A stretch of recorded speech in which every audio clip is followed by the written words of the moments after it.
إن الحمد لله نحمده ونستعينه ونستغفره ونعوذ بالله من شرور أنفسنا ومن سيئات أعمالنا من يهده الله فلا مضل له ومن يضلله فلا هادي له وأشهد أن لا إله إلا الله وحده لا شريك له وأشهد أن محمدا صلى الله عليه وسلم عبده ورسوله يا أيها الذين آمنوا اتقوا الله حق تقاته ولا تموتن إلا وأنتم مسلمون يا أيها الناس اتقوا ربكم الذي خلقكم من نفس واحدة وخلق منها زوجها وبث منهما رجالا كثيرا ونساء واتقوا الله الذي تساءلون به والأرحام إن الله كان عليكم رقيبا يا أيها الذين آمنوا اتقوا الله وقولوا قولا سديدا يصلح لكم أعمالكم ويغفر لكم ذنوبكم ومن يطع الله ورسوله فقد فاز فوزا عظيما ألا إن أصدق الكلام كلام الله وخير الهدي هدي محمد صلى الله عليه وسلم وشر الأمور محدثاتها وكل محدثة بدعة وكل بدعة ضلالة وكل ضلالة في النار أما بعد حياكم الله تعالى. En cette soirée du mercredi 28 mars 2012 bi'idhnillahi ta'ala. Donc c'est-à-dire le 5 Jumada al-Oula 1433 de l'Hégire. Nous sommes inchallah ta'ala toujours avec les signes de la fin des temps. Nous sommes au 9e cours, Inch'Allah Ta'ala. Aujourd'hui, Inch'Allah Ta'ala, le 19e signe. Le 19e signe qui parle de le fait d'orner les mosquées et de s'en vanter. Imam Ahmed, rahimahullah, rapporte d'après Anas ibn Malik, radiyallahu ta'ala anhu, que le messager, sallallahu alayhi wa sallam, a dit: لا تقوم الساعة حتى يتباهى الناس في المساجد. L'heure ne viendra pas jusqu'à ce que les gens rivalisent de beauté par rapport aux mosquées. Il faut voir Sahih al-Jami', tome 6, page 174, hadith numéro 7298. A dit le prophète sallallahu alayhi wa sallam: l'heure ne viendra pas jusqu'à ce que les gens rivalisent de beauté par rapport aux mosquées. Selon une version d'An-Nasa'i et d'Ibn Khuzayma, le prophète a dit: Min ashrati sa'ati an yatabaha an-nasu fi al-masajid. Il est que les gens rivalisent de beauté par rapport aux mosquées. Ce hadith est aussi authentique. Voir Sahih al-Jami', tome numéro 5, page 213, hadith numéro 5771. Al-Muhim. L'imam al-Bukhari, Anas radiyallahu ta'ala anhu, a dit: ils s'en vanteront, mais ne les fréquenteront que rarement. Donc c'est une question de s'en vanter, c'est tout. C'est pas d'aller fréquenter la mosquée et de profiter de passer son temps à la mosquée, dans la prière et le Coran, etc. Il a dit: ils s'en vanteront, mais ne les fréquenteront que rarement. Quant au fait de s'en vanter, il s'agit de se préoccuper de son ornement. On a dit: vous les ornerez, c'est-à-dire les mosquées, vous les ornerez de la même manière que les juifs et les chrétiens l'ont fait. Rapporté par Al-Bukhari, tome 1, page 539, avec Fath al-Bari. Naam. Omar ibn Khattab radiyallahu ta'ala anhu a certes interdit de décorer les mosquées, car cela dérange les gens durant leur prière. Lorsqu'il ordonna de rénover la mosquée du prophète, alayhi salam, qu'est-ce qu'il a dit? Il a dit à celui, disons à l'entrepreneur qui devait s'en occuper, il lui a dit: protège les gens contre la pluie et fais attention à ne pas mettre de rouge ou de jaune, car tu troublerais les gens. Voir Sahih al-Bukhari, tome 1, page 539, avec le Fath. Donc qu'est-ce qu'il lui a dit, radiyallahu ta'ala anhu? Il lui a dit: protège les gens contre la pluie et fais attention à ne pas mettre de rouge ou de jaune, car tu troublerais les gens. Qu'Allah ta'ala accorde sa miséricorde à Omar. Certes, les gens n'ont pas pris en considération sa recommandation. De plus, ils ne se sont plus contentés du rouge ou du jaune, mais ont largement exagéré dans la décoration des mosquées de la même manière que l'on décore un vêtement. les rois et les califes ont rivalisé dans la construction des mosquées et leurs ornements au point de réaliser des choses étranges. Ces mosquées existent toujours jusqu'aujourd'hui, comme c'est le cas en Égypte, au Cham, dans les pays du Maghreb, en Andalousie et ailleurs. Aujourd'hui encore, les musulmans continuent de se concurrencer dans l'ornement des mosquées. Wallah al-Musta'an. Wallah al-Musta'an.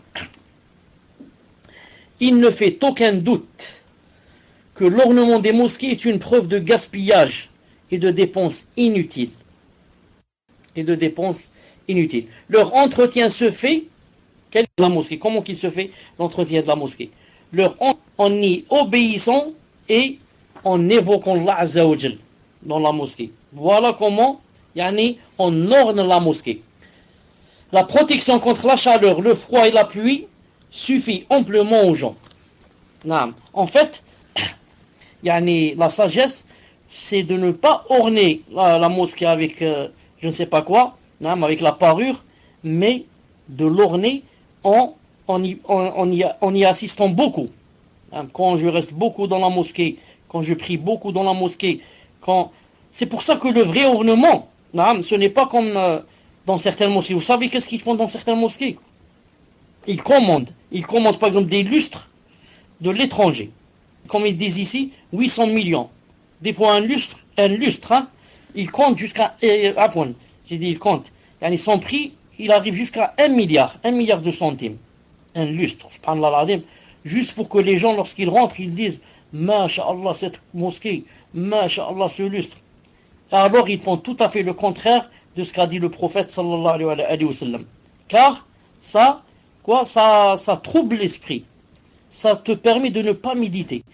Et tu ne vas pas sentir le khushu'. Quand c'est une mosquée, au contraire, Wallah al-Azim, on l'a essayé plusieurs fois. Si tu rentres dans une mosquée vraiment modeste, tu vas sentir le khushu'. Même si, elle n'est même pas peinte, la mosquée. Il y a des bougies. Tu vas sentir vraiment le khushu'. Subhanallah al-Azim. Donc l'ornement de la mosquée, le vrai ornement, c'est quoi? C'est par exemple, même si on doit donner beaucoup d'argent pour le ramener, par exemple, ramener à cette mosquée par exemple, un imam qui a la science du Coran et de la Sunna d'après les salafs. Voilà, un talibou'in fort ou bien un savant, même si on doit donner beaucoup d'argent pour ramener un savant, là on peut se vanter, on peut dire Masha'Allah, on a orné la mosquée. Non, c'est ça le vrai ornement.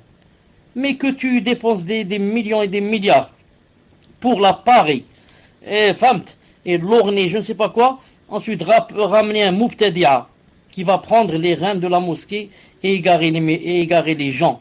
Qu'est-ce que tu as fait? Dis-moi, qu'est-ce que tu as fait? Tu n'as rien.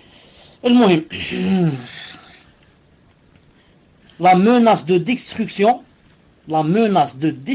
écoutez bien, plane sur ceux qui ornent les mosquées et décorent. Hakim Tirmidhi rapporte que Abu Darda radiyallahu ta'ala anhu a dit, c'est-à-dire que le prophète a dit, lorsque vous décorerez vos mosquées et ornerez, destruction vous touchera. Voir Sahih al-Jami' de Sheikh al-Albani. Sheikh al-Albani a dit la chaîne de transmission est fiable. Il a cité dans Silsila Sahiha, tome 3, page 337, hadith numéro 1351. Et aussi dans Sahih al-Jami', tome 1, page 200, hadith numéro 599. Qu'a dit le prophète sallallahu alayhi wa sallam?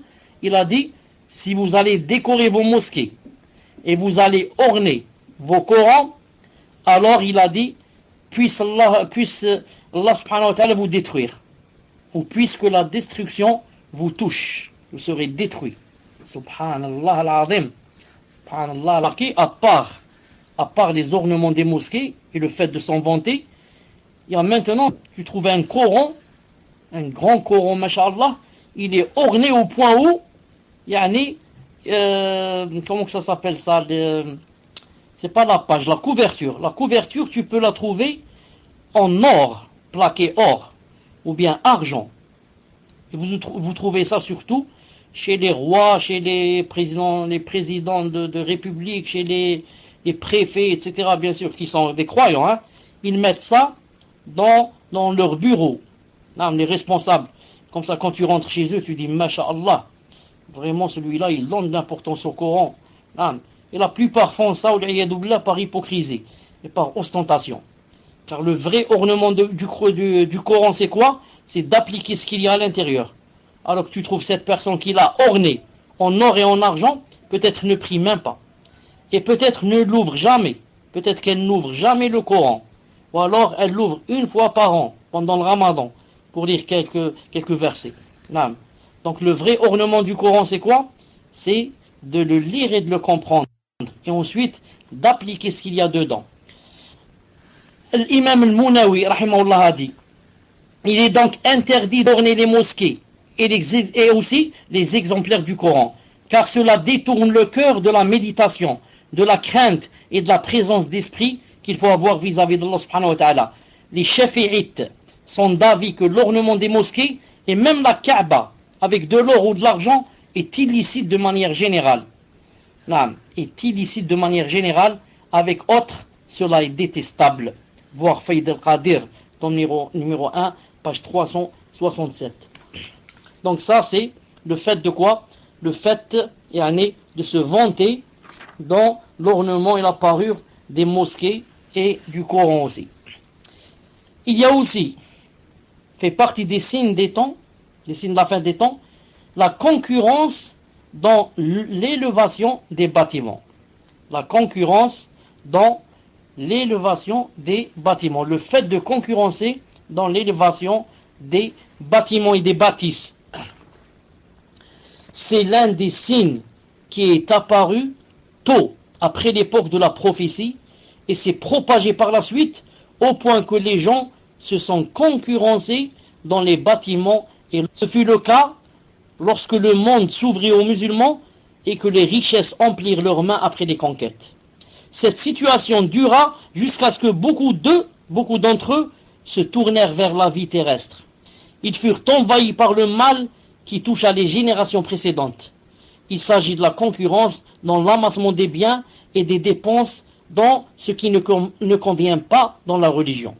Cela atteignit une telle proportion que les campagnards et leurs semblables parmi les nécessiteux et les pauvres connurent la richesse comme les autres gens et commencèrent à ériger des bâtiments aux multiples étages puis à se concurrencer.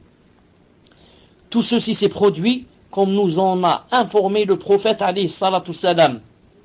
Il est rapporté dans Sahih al-Bukhari et Sahih Muslim d'après Abu Huraira radiyallahu ta'ala anhu que le prophète sallallahu alayhi wa sallam dit à Jibril, il lui a dit, lorsqu'il le questionna au sujet du terme de l'heure, il lui a dit وَلَكِنْ سَأُحَدِّثُكَ عَنْ أَشْرَاطِهَا وَإِذَا تَطَاوَلَ رِعَاءُ الْبَهَائِمِ فِي الْبُنْيَانِ فَذَلِكَ مِنْ أَشْرَاطِهَا. Le prophète a dit à Jibril, cependant, je vais te parler de ces signes. Je ne connais pas c'est quand l'heure, mais cependant je vais te parler de ces signes.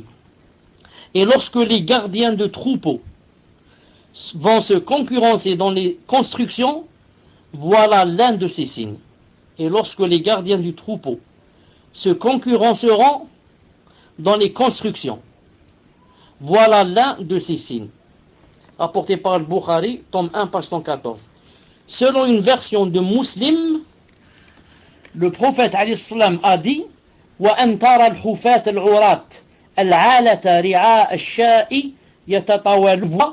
Les va-nu-pieds nus, indigents, gardiens de moutons, tu les vois se concurrencer dans l'élévation des constructions. Rapporté par Muslim, tome 1, page 158. Muslim, est-ce que vous m'entendez? Selon une version de l'imam Ahmed, rahimahullah, d'après Abdullah ibn Abbas, radiyallahu ta'ala anhuma, celui-ci a dit, ô messager d'Allah, et qui sont ces gardiens de moutons nus et affamés et pauvres? Il répondit, les Arabes. Voici si la Sahiha aussi, tome 1, page 332, numéro 1345. Taïb. Al-Bukhari rahimahullah rapporte d'après Abu Huraira que le messager alayhi salam a dit La taqumu as-sa'atu hatta yatatawala an-nasu fi al-bunyan, jusqu'à ce que les gens se concurrencent dans l'élévation des constructions. Rapporté par Al-Bukhari tome 13, page 81-82. L'érudit Ibn Hajar, rahimahullah, a dit: la signification de la concurrence dans l'élévation des constructions est que chacun de ceux qui construisent une demeure désire que sa hauteur soit plus grande que celle de l'autre. Cela peut aussi signifier la concurrence au niveau du décor et de l'ornement ou de manière plus générale que cela. Il a dit: plusieurs choses de cela ont été vécues et cela ne fait qu'augmenter. Cela ne fait qu'augmenter. Voir Fath al-Bari, tome 13, page 88. En Amérique et ailleurs, dans les pays du monde. Donc tout ce qu'a dit, vous avez remarqué, tout ce qu'a dit le prophète est arrivé et arrive. Et tout ce qui n'est pas arrivé, viendra son moment où ça va arriver. Taïb, le signe numéro 21. Le fait que l'esclave engendre sa maîtresse. Le fait que l'esclave engendre sa maîtresse. Nous trouvons dans le long hadith de Jibril que le messager lui a dit: lui a dit: je connais pas l'heure, mais je vais t'informer de ces signes. Il a dit: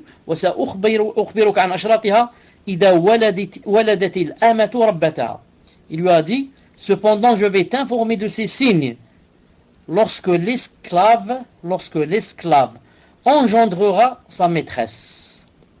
Selon une version de Muslim, lorsque l'esclave engendrera son maître. Donc, Bukhari a dit sa maîtresse, tome 1, page 114, et Muslim a dit engendrera son maître, tome 1, page 158. Les savants ont divergé au sujet de ce sens. Qu'est-ce que ça veut dire? En plusieurs avis. L'érudit Ibn Hajar, rahimahullah, en cite 4. Il a dit, il y a 4 de ce signe, engendrer son maître. L'esclave qui va engendrer son maître ou bien sa maîtresse. Premier avis, Al-Khattabi, rahimahullah, a dit: cela signifie l'expansion de l'islam et la conquête des pays polythéistes, ainsi que l'asservissement de leurs enfants. Puis, lorsque l'homme possède une esclave et qu'elle lui donne un enfant, cet enfant sera par rapport à elle au même rang que son maître, car il est l'enfant du maître de celle-ci. Donc elle a enfanté qui? L'esclave. Elle a enfanté son maître. Vous avez compris? Elle a enfanté son maître. L'imam Nawawi rahimahullah précise que cet avis-là est l'avis de la majorité des savants. Ibn Hajj dit cependant que cela soit son sens exact est discutable. C'est discutable. Pourquoi? Car avoir des enfants avec des esclaves existait même au moment où cette parole a été dite par le prophète sallallahu alayhi wa sallam. Même la conquête des pays polythéistes, l'asservissement de leurs enfants et leur capture se sont produits davantage au début de l'islam.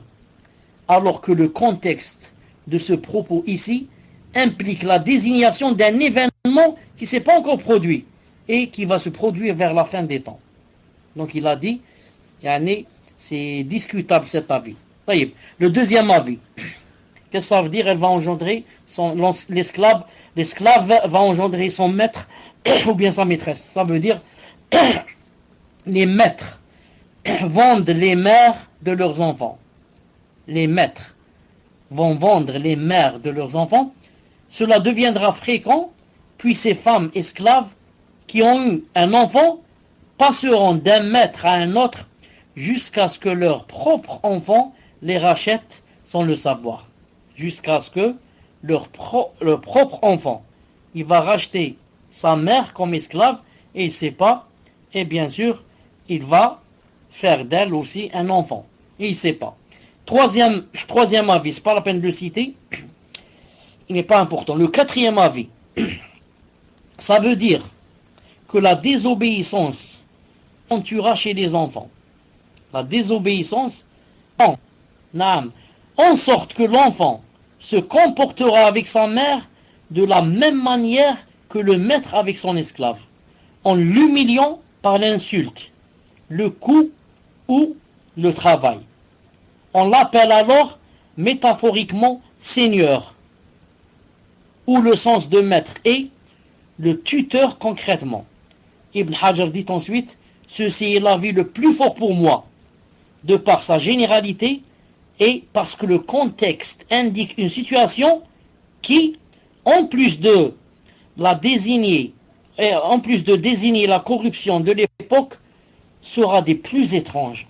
En résumé, cela indique que l'heure sera proche lorsque les notions seront inversées en sorte que les éduqués, les enfants, deviennent éducateurs et que l'inférieur devienne supérieur. De plus, cela concorde avec sa parole concernant l'autre signe. Il a dit, les va nu-pieds deviendront les rois de la terre. Donc ça c'est l'avis d'Ibn Hajj. Il y a un cinquième avis qui a été émis par l'érudit Ibn Kathir rahimahullah, qui a dit, les esclaves seront à la fin des temps celles pour lesquelles l'on aura de la jalousie. Ainsi cet esclave sera sous la responsabilité de l'homme âgé en dehors des femmes libres. C'est pourquoi il compare cela à la parole que tu vois les va-nu-pieds indigents se concurrencer dans l'élévation des constructions. Wallah subhanahu wa ta'ala a'lam. L'autre signe, le 22e signe de la fin des temps, la propagation du meurtre. La propagation du meurtre. Parmi les signes de la fin des temps, il y a la propagation du meurtre. Abu Huraira radiyallahu ta'ala anhu rapporte que le prophète alayhi salam a dit, la taqumu as-sa'atu hatta yakthura al-harju. L'heure ne viendra pas jusqu'à ce que se multiplie l'anarchie. Ils demandèrent, et qu'est-ce que l'anarchie? L'anarchie au messager d'Allah. C'est quoi l'anarchie? Il répondit, al-qatl, le meurtre, rapporté par Muslim, tome 18, page 13, avec l'explication de Nawawi. Selon une version de Bukhari, d'après Abdullah ibn Mas'ud radiyallahu ta'ala anhu, que le prophète alayhi salam a dit, ma bayna yaday sa'ati ayyamul harj. Il a dit, bayna yaday sa'ati ayyamul harj, yazulu fiha al-ilm wa yadharu fiha al-jal. Avant la venue de l'heure, il y aura des jours d'anarchie, durant lesquels disparaîtra la science et apparaîtra l'ignorance. Abu Moussa al-Ash'ari dit alors, al-harj, le chaos, c'est le meurtre, dans le langage des abyssins. Rapporté par Bukhari, tome 13, page 14. Et Abu Moussa rapporte que le prophète a dit, inna bayna yaday sa'ati al-harj, avant la venue de l'heure, il y aura l'anarchie. Ils demandèrent, c'est quoi l'anarchie? Il a dit, le meurtre. Ils demandèrent, plus encore que ce que nous tuons, subhanallah, ils ont dit, nous tuons en une seule année plus de 70 000 hommes. Il a dit, alayhi salam, il ne s'agit guère du meurtre des polythéistes, mais du meurtre entre vous. C'est vous, vous allez vous entretuer. Je ne parle pas des morts des koffars. Ils demandèrent, aurons-nous notre raison ce jour-là? Aurons-nous notre raison ce jour-là? Il rétorqua, innahu la tunza'u uqulu ahli dhalika zaman wa yakhlufu Allahu haba'an min an-nas yahsibu aktharuhum annahum ala shay wa laysu ala shay. La raison de la plupart des gens de cette époque sera ôtée et fera place à des gens bornés. La plupart d'entre eux penseront se baser sur quelque chose, mais ils ne se baseront sur rien. Le hadith est authentique, voir Sahih al-Jami', tome 12, page 193, hadith numéro 2043. L'homme a dit, والذي نفسي بيده لا تذهب الدنيا حتى يأتي على الناس يوم لا يدري القاتل فيما قتل ولا المقتول فيما قتل. فقيل كيف يكون ذلك؟ قال الهرج القاتل والمقتول في النار. Le prophète a dit, plutôt a juré, il a juré, par celui qui détient mon âme en sa main, la terre ne disparaîtra pas tant que les gens ne connaissent le jour où le meurtrier ne saura guère pourquoi il a tué, ni l'assassiné ne saura pourquoi il a été tué. On demanda alors, comment cela sera-t-il, ya Rasulallah, comment ça va se passer? Il répondit, l'anarchie, le meurtrier et l'assassiné seront en enfer. L'assassin et l'assassiné, les deux, seront en enfer. Donc ce hadith est rapporté par Muslim, tome 18, page 135. Tome 18, page 135. Ce dont le prophète nous a informé, sallallahu alayhi wa sallam, dans ces hadiths, s'est produit en partie. Ainsi, le combat eut lieu entre les musulmans, on l'a cité, après l'assassinat de Uthman, radiyallahu ta'ala anhu. Puis les guerres se sont multipliées à certains endroits, en dehors d'autres, et à certaines époques, et non à d'autres, sans que l'on connaisse les raisons de la plupart de ces guerres. Sans connaître la raison de ces guerres. Les guerres destructrices entre les communautés ont frappé les derniers siècles. Des milliers de personnes en furent victimes et les troubles se sont propagés au sein des gens à cause de cela. À tel point qu'une personne en tue une autre sans connaître la raison qui l'y a poussé. Pourquoi tu as tué cette personne? Je ne sais pas. Et la personne elle-même qui a été tuée, bien sûr, ne le sait pas. Si le tueur ne sait pas pourquoi il a tué, comment voulez-vous que celui qui a été tué le sache? Exactement comme a dit le prophète. De même, l'apparition des armes de destruction massive qui anéantissent les peuples et les nations, a joué un grand rôle dans la propagation du meurtre, à un tel point que la personne n'a plus aucune valeur. Elle est égorgée de la même façon qu'on égorgerait un mouton. Cela est dû au libertinage et à l'insouciance. En période de trouble, le meurtrier est capable de tuer sans savoir pourquoi il le fait, ni pour quelle cause. Ajoutez entre parenthèses, les personnes qui maintenant prennent ce qu'on appelle de la drogue et des cachets, je ne sais pas quoi. Celui-là, il ne se rappelle même pas de ce qu'il a fait. Non, tu as tué 3 personnes dans le quartier, il ne sait pas. J'étais dans les vapes, je ne savais pas ce qui se passait. Il a dit en période de trouble, le meurtrier est capable de tuer sans savoir pourquoi il le fait, ni pour quelle cause. Nous trouvons même que certaines personnes en tuent d'autres pour des raisons futiles. Car les gens vivent dans le désarroi. Tout ceci est conforme à la parole du prophète sallallahu alayhi wa sallam, lorsqu'il a dit, la raison de la plupart des gens de cette époque sera certes ôtée. Ils n'auront pas de raison. Nous demandons à Allah Azza wa Jal le salut et cherchons auprès de lui la protection contre les troubles apparents et cachés. Il a été rapporté que cette communauté, laquelle la miséricorde est accordée, elle n'aura pas de châtiment dans l'au-delà. Ainsi, Allah Azza wa Jal a fait des troubles, des tremblements de terre et du meurtre, le châtiment de celle-ci, la communauté du prophète sur terre. Sadaqa ibn al-Muthanna rapporte que Rabah ibn al-Harith nous rapporte d'après Abu Burda qu'il a dit, je frappais ma main sur l'autre d'étonnement. Alors un homme parmi les Ansar, dont le père était un compagnon du prophète me demanda, de quoi t'étonnes-tu, ô Abu Burda? Je dis, je m'étonne des gens dont la religion est la même, le messager est le même, la da'wa est le même, le pèlerinage est le même, et le combat est le même, mais qui se permettent de s'entretuer. Alors il lui répondit, ne t'étonne point, car j'ai entendu mon père m'informer qu'il a entendu le prophète dire, inna ummati ummatun marhuma, ليس عليها في الآخرة حساب ولا عذاب إنما عذابها في القتل والزلازل والفتن.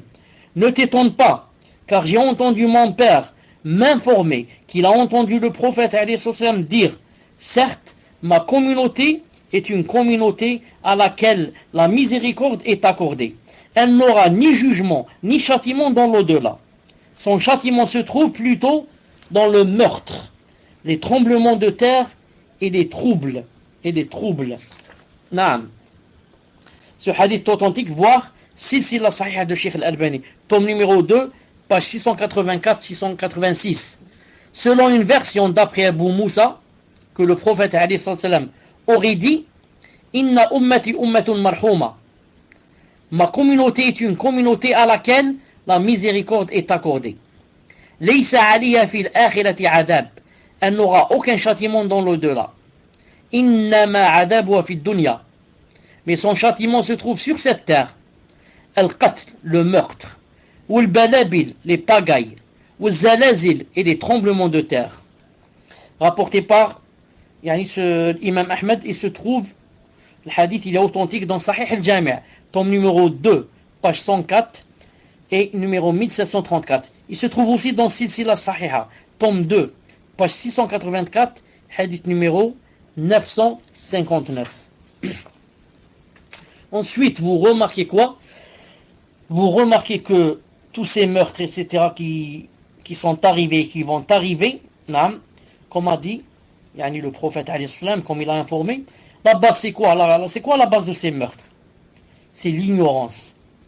Il n'y a pas la science, il n'y a pas la charia. Dites-moi, celui qui sait, qui connaît le verset, où Allah Ta'ala a dit, par exemple, وَمَنْ يَقْتُلْ مُؤْمِنًا مُتَعَمِّدًا فَجَزَاؤُهُ جَهَنَّمْ خَالِدًا فِيهَا وَغَضِبَ اللَّهُ عَلَيْهِ وَلَعَنَهُ وَأَعَدَّ لَهُ عَذَابًا عَظِيمًا. Est-ce que cette personne va tuer une autre personne, va tuer un croyant? Celui qui sait qu'il y a un verset qui dit: et quiconque tue un croyant sciemment, volontairement. وَمَنْ يَقْتُلْ مُؤْمِنًا مُتَعَمِّدًا فَجَزَاؤُهُ جَهَنَّمْ. Son châtiment c'est la géhenne. خَالِدًا فِيهَا. Il y restera éternellement. وَغَضِبَ اللَّهُ عَلَيْهِ. Allah se mettra en colère contre lui. وَلَعَنَهُ. Il le maudit. Et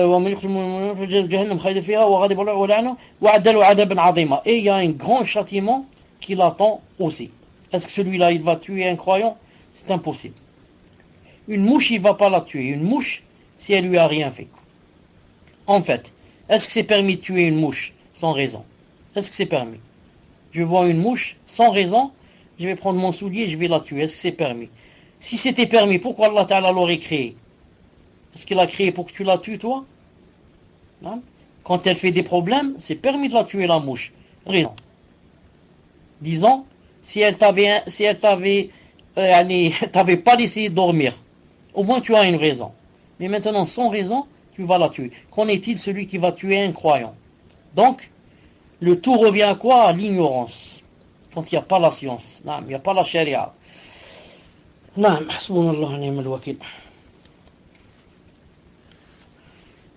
Parmi les signes qui font partie de quoi? De la fin des temps, il y a aussi quoi? Il y a le rétrécissement du temps. Le rétrécissement du temps. Le rétrécissement du temps est l'un des signes de la fin des temps. Abu Hurayra rapporte que le messager alayhi salam a dit: l'heure ne viendra pas jusqu'à ce que le temps rétrécisse. Rapporté par Bukhari, tome 13, page 81-82, avec Fath al-Bari. Donc, qu'a dit le prophète alayhi salam? L'heure ne viendra pas jusqu'à ce que le temps se rétrécisse. Il rapporte également que le messager alayhi salam a dit: La taqumu as-sa'a hatta yataqarab az-zaman. L'heure ne viendra pas jusqu'à ce que le temps se rétrécisse. Il a dit: fatakuna as-sanatu kash-shahr.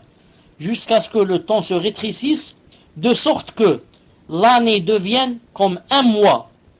Naam. Wa yakuna ash-shahru kal-jumu'ah. Donc, jusqu'à ce que l'année devienne comme un mois. Et le mois, un vendredi, ça veut dire une semaine. Du vendredi au vendredi. Naam. Wa takuna al-jumu'atu kal-yawm. Et que le vendredi devienne, c'est-à-dire la semaine, devienne comme un jour. Naam. Wa يكون اليوم كالساعة, et le jour devient comme une heure. وتكون الساعة كاحتراق سعفة, et que l'heure devient comme quoi? Comme le temps qu'a une feuille du palmier pour se brûler. C'est-à-dire quelques minutes, c'est tout. Les savants ont différents avis concernant le sens du rétrécissement du temps. Nous allons citer quelques avis. Premièrement, cela désigne le manque de bénédiction dans le temps. Certains savants ont dit quoi? Comme par exemple, il faut voir Fath al-Bari, tome 13, page 16. Qu'est-ce qu'ils ont dit certains savants? Ils ont dit que le prophète, quand il a dit que le temps allait rétrécir, ça veut dire que Allah subhanahu wa ta'ala allait enlever la bénédiction dans le temps. Ibn Hajar dit, nous retrouvons cela à notre époque. Donc Ibn Hajar l'a dit, en son temps lui-même. Il a dit, nous retrouvons cela à notre époque, car nous constatons la rapidité avec la chose que nous ne trouvions pas à l'époque qui précédait la nôtre. Chose que nous ne trouvions pas à l'époque qui précédait la nôtre. Deuxième avis, qui dit que ce n'est pas la bénédiction qui va être ôtée. Il a dit, cela désigne ce qui va se dérouler à l'époque du Mahdi et de Isa alayhi salam quand il va descendre comme jouissance que les gens connaîtront dans la vie. La propagation de la sécurité et la justice qui régnera. Mais les gens trouveront trop courts les jours d'aisance, même si ceux-ci sont longs, et trouveront par contre trop longue la période d'épreuve, même si celle-ci est courte. Donc deuxième avis, il dit quoi? Il dit que le rétrécissement aura lieu pendant la période du Mahdi. Car pendant la période du Mahdi, ce sera presque un paradis sur terre. Or, les gens quand ils sont dans la grande aisance, ça va paraître que c'est très court. Ça c'est logique, ça. Et le contraire. Remarquez quand on a des moments d'épreuve. Si c'est 2 jours, ça paraît 2 mois. Ça ne veut pas en finir les épreuves. Ça paraît très très long. Quand c'est une ni'ma, une aisance, quelque chose qui nous plaît et on est heureux, ça passe très vite. Subhanallah al-Azim. Troisième avis. Il a dit, cela dit suite à la diminution d'observance de la religion à tel point que personne n'ordonnera le bien ni ne réprouvera le blâmable, à cause de la domination de la perversion et l'apparition de ceux qui s'y adonnent. Il a dit cela va se produire particulièrement lorsque la recherche du savoir sera délaissée et qu'on se satisfera de l'ignorance, vu que les gens ne s'équivaudront pas dans la science. Or, la science a différents degrés, comme Allah Ta'ala a dit, et au-dessus de tout homme détenant une science, il y a un savant plus docte que lui. Par contre, ils s'équivaudront s'ils sont ignorants. Al-Muhim. Cet avis n'est pas très clair. Quatrième avis, cela va désigner le rapprochement des gens de cette époque grâce à la propagation des moyens de transport et des véhicules terrestres et aériens plus rapides qui vont rapprocher ce qui est éloigné. Ça aussi c'est un avis très plausible. Il a dit, ça va désigner le rapprochement des gens de cette époque grâce à la propagation des moyens de transport et de véhicules terrestres, aériens et terrestres, plus rapides qui vont rapprocher ce qui est éloigné. Cinquième et dernier avis, du temps et son accélération concrète, ce qui se produira à la fin des temps. Il a dit ceci ne s'est pas produit jusqu'à présent, chose qui est appuyée par le fait que les jours où le faux Messie sera présent s'allongeront, si bien qu'un jour sera équivalent à une année, 1 mois, 1 semaine. De même que les jours s'allongent, ils rétrécissent. Cela dû à la désorganisation de l'univers en la venue de la fin des temps. Ibn Abi Jamra a dit, il est possible que le rapprochement du temps signifie son rétrécissement sur base du hadith, l'heure ne viendra pas jusqu'à ce que l'année soit comparable à un mois. Ainsi, le rétrécissement peut être concret comme il peut être abstrait. Pour ce qui est du concret, cela ne s'est pas encore produit. Il est possible qu'il s'agisse d'un des événements qui vont se produire à la proximité de la fin des temps. Quant à l'abstrait, cela fait déjà un temps que cela est apparu. Les théologiens, ainsi que ceux qui ont conscience de ce qui se passe ici-bas, savent cela. Ils remarquent qu'ils sont incapables d'accomplir le même nombre de tâches qu'ils effectuaient auparavant. Ils s'en plaignent et ne savent pas quelle est la cause.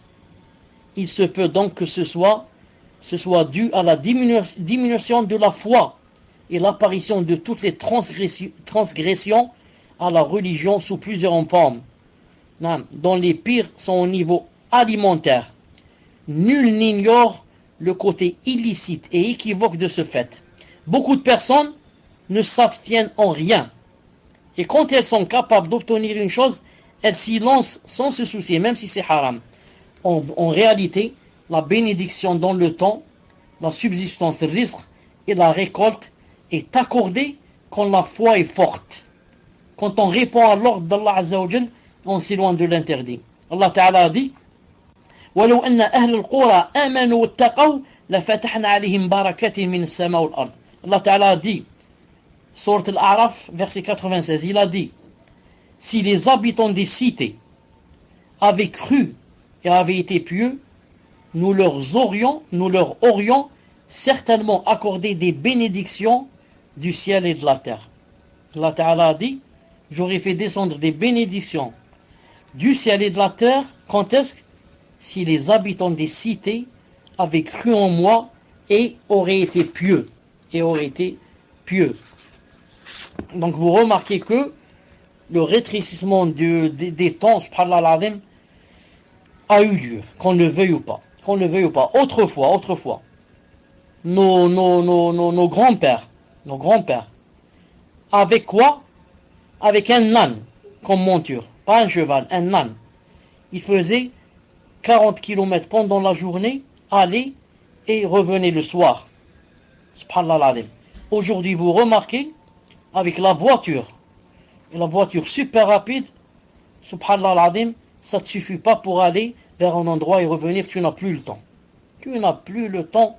Et subhanallah al-azim, vous pouvez parler avec qui vous voulez. Surtout ces dernières années, qu'on vit maintenant de nos jours, discuter avec les gens, ils vous disent subhanallah al-azim, comment le mois passe vite. Subhanallah al-azim, comment la semaine passe vite. Subhanallah al-azim, comment le jour passe vite.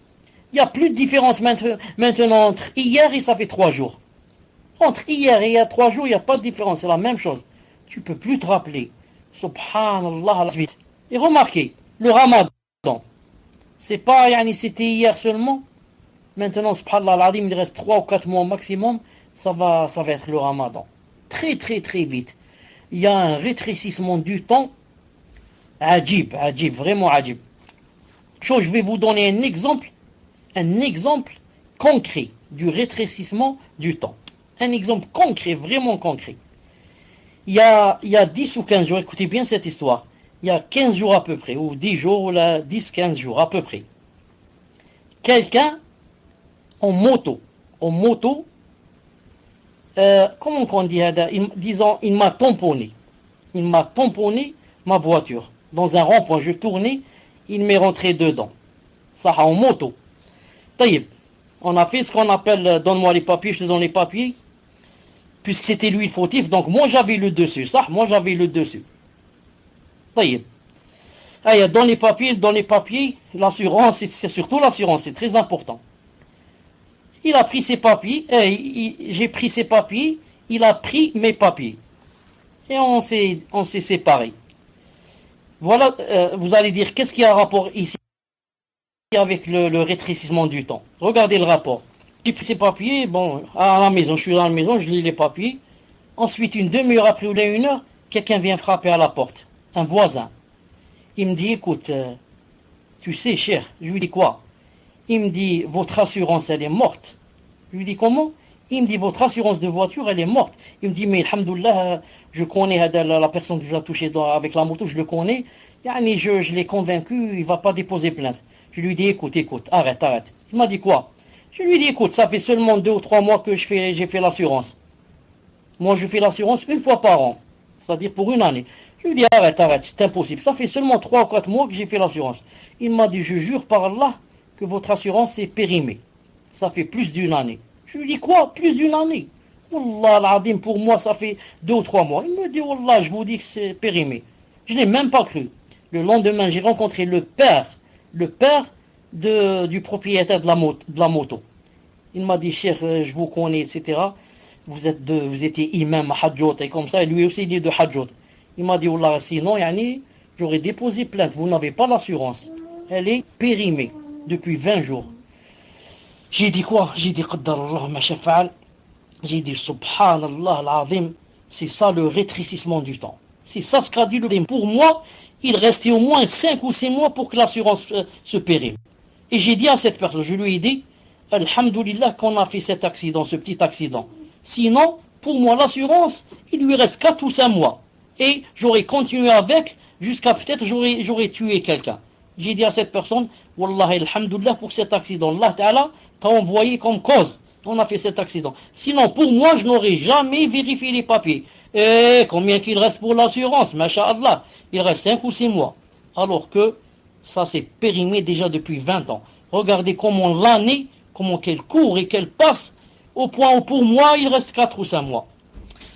Alhamdulillah, qaddarallahu ma shafa'al. Il vient d'appeler ici le Adhan pour la Aïcha. On va se rencontrer dans une demi-heure. Subhanakallahumma wa bihamdik. Ashhadu an la ilaha illa ant. Astaghfiruka wa atubu ilayk. Alhamdulillah. Donc la première question. Assalamu alaikum wa rahmatullahi wa barakatuh, Cheikh. Il est cité dans le Coran pour celui qui tue un croyant délibérément. Khalidina fiha. Cheikh, est-ce que cela signifie qu'il a mécru et restera en enfer éternellement? Puisqu'il y a que les kuffars qui barakallahu fikum wa jazakumullahu khayran. Tfadal, Cheikh. En fait, tout à l'heure, quand j'ai cité le verset, ومن يقتل مؤمنا متعمدا فجزاؤه جهنم خالدا فيها وغضب الله عليه ولعنه وأعد له عذابا عظيما. Quand j'ai cité le verset tout à l'heure 2 fois, quand je suis arrivé à Khalidina fiha, comme quoi il sera éternellement en enfer. Je me suis dit dans ma tête, je vais voir s'ils vont poser la question, s'ils vont dire comment se fait-il qu'un croyant, seulement en tuant un autre croyant, il va entrer en enfer pour rester éternellement. Alhamdulillah, la question est venue. Donc la réponse, Inch'Allah Ta'ala, Al-Sunnah ou Jama'a disent que éternellement ici, éternellement dans ce verset spécialement, veut dire une longue durée. Et n'a pas dit éternellement abadan pour de bon, comme il dit dans d'autres versets. Mais il a dit seulement éternellement. Khalidina fiha, il n'a pas dit abadan. Al-Muhim. Pourquoi? Car on a de grandes bases, comme quoi le croyant qui meurt croyant, ira au paradis. C'est la grande base. Quiconque ira au paradis. Donc, pour ne pas contrarier entre ces grandes bases et ce verset, les savants ont joint entre eux et ont dit, donc éternellement ici, veut dire quoi? Veut dire qu'il y passera vraiment une longue durée. Ensuite, rappelez-vous le hadith de la personne qui a tué 100 personnes.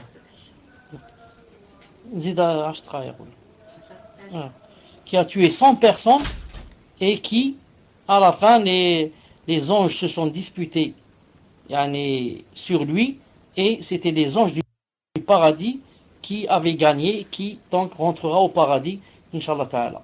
Donc ici, éternellement, dans ce verset spécialement, veut dire longue durée.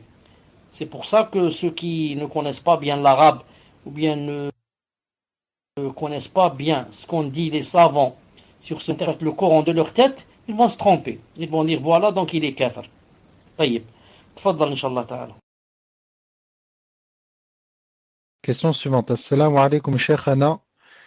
Naam, au niveau du son, alhamdulillah, Cheikh, ça n'a pas coupé. Assalamu alaikum, Cheikh Anna. Pouvez-vous nous en dire plus sur le Mahdi, sa description, sa mission, d'où viendra-t-il, de quelle origine? Barakallahu fikum. Tfadal, Cheikh. Donc le Mahdi, Inch'Allah Ta'ala, il viendra. Donc le Mahdi, Inch'Allah Ta'ala, il viendra très bientôt dans les grands signes. Alors qu'en fait, normalement, pour certains, il fait partie des petits signes. Car les grands signes, ce sont seulement 10. Certains l'ont mis aussi dans les grands signes. Donc il viendra, tout ce qu'il y a sur lui, ça viendra, Inch'Allah Ta'ala, en détail. Mais je peux vous résumer et vous dire que le Mahdi qui viendra, c'est pas le Mahdi des chiites, le Mahdi des Rawafid, qui est maintenant vivant. Mais notre Mahdi, nous, il n'a pas encore été créé. Non, il n'a pas encore été créé. Le prophète Islam a dit que il aura le même nom que moi, c'est-à-dire il s'appellera Mohammed, et le même nom que mon père. Donc ce sera Mohammed ibn Abdillah. Et certains ont dit Ahmed ibn Abdillah. Naam, Al-Alawi, venant de Ali. Al-Fatimi, venant de Fatima. Al-Hassani, venant de Al-Hassan. Il fera partie des enfants de Al-Hassan. Alors que le Mahdi des chiites, d'après eux, viendra de Al-Hussein. Voilà la différence entre nous et eux. Nous on dit il vient de Al-Hassan, comme le hadith authentique. Et eux, ils disent il vient de Al-Hussein. Et nous on dit il n'a pas encore été créé. Et eux ils disent il existe déjà maintenant. Il existe déjà maintenant. Il est dans une ville d'Irak qui s'appelle Samra. Il est dans, comment ça s'appelle ça? C'est, disons, une sorte de garage. Il est caché dans un garage. Et je sais pas qu'est-ce qu'il fait là dans le garage. C'est pas ce qu'il fait, c'est pas un garage, c'est disons une cave. Je sais pas qu'est-ce qu'il fait là-bas pour eux. Il est là-bas caché, une cave. Il est là-bas caché avec le Coran authentique. Vous comprenez? Le Coran qu'on a nous, il est falsifié d'après eux. Mais lui, il détient le vrai Coran, le Coran de Fatima, radiyallahu ta'ala. Il est caché dans un garage. Donc je sais pas comment qu'il boit, comment qu'il mange, comment qu'il connaît la Qibla pour faire la prière. Les musulmans ont plein de mashakil. Regardez ce qui se passe en Syrie. Je sais pas, peut-être 8000 ou 10 000 morts. Et lui, il est caché dans la cave, il fait rien. Il mange et il dort et il prie. À quoi ça sert? À quoi ça sert celui-là? Qu'il soit dans une cave. Qu'est-ce qu'ils ont gagné les musulmans s'ils ne sortent pas pour les aider? Et subhanallah al-azim, il y a le grand khabith qui s'appelle Muqtada al-Sadr, l'un des grands chefs qui est en Irak. Vous savez ce qu'il dit? Il dit que le Mahdi, je le rencontre. Il dit plusieurs fois, je l'ai rencontré dans la cave et on se parle. Pourquoi? Il sait que les Rafidites, ce sont des abrutis, des idiots, des attardés mentaux, qui n'ont rien dans la tête. C'est pour ça qu'il peut les berner facilement. Imagine-toi que demain, à Muqtada Sadr, ils te disent j'ai rencontré le Mahdi et on a discuté, il m'a dit ceci, cela. Qu'est-ce que tu vas lui dire? Tu vas lui dire va jouer, espèce d'abruti, va. Tu vas pas le croire, même un enfant, on va pas le croire. Mais eux, ils n'ont rien dans la tête. Il peut les berner facilement. Alors comme ça, quand il leur dit j'ai parlé avec le Mahdi, personne ne peut lui dire, il ne peut lui rendre sa parole. Vous comprenez? Al-Muhim. Le hadith du prophète a dit que le Mahdi, Allah Ta'ala le réparera ou bien le préparera en une nuit. Comme ça il a dit. Ça veut dire que le Mahdi, c'est une personne qui en une nuit, Allah Ta'ala va le guider, va l'orienter, et va descendre sur lui, sa miséricorde et va l'envoyer en une seule nuit. Une journée auparavant, il n'était pas le Mahdi, c'était un homme du commun. Et en une nuit, Allah Ta'ala va faire de lui le Mahdi. Et il va l'envoyer au temps de Isa. Mieux encore, il va venir avant Isa. Et c'est-à-dire il va précéder Isa. Ensuite, Isa va descendre, il va le rencontrer, bien sûr. Et le Mahdi va lui dire, viens nous guider dans la salat. Et Isa, alayhi salam, c'est-à-dire Jésus, va lui dire non. Allah Ta'ala vous a donné cette faveur que vous priez, vous guidez les uns les autres. Et ensuite, le Mahdi va guider Isa, alayhi salam, va prier et Isa avec les autres hommes seront derrière lui. Il va rester 7 années. 7 années. Ensuite, il mourra. Il mourra. Et quand il viendra, ce Mahdi, quand il viendra, ce sera un monde pieux, bien sûr. Pendant les 7 ans qu'il vivra, ce sera le paradis sur terre. Le paradis sur terre. Les prédateurs, les serpents, les lions, ne feront pas de mal. Tu touches un cobra, il ne te mord pas. Tu vas t'asseoir sur un lion, tu montes sur un lion, tu t'assois, comme sur un âne. Il ne va rien te faire.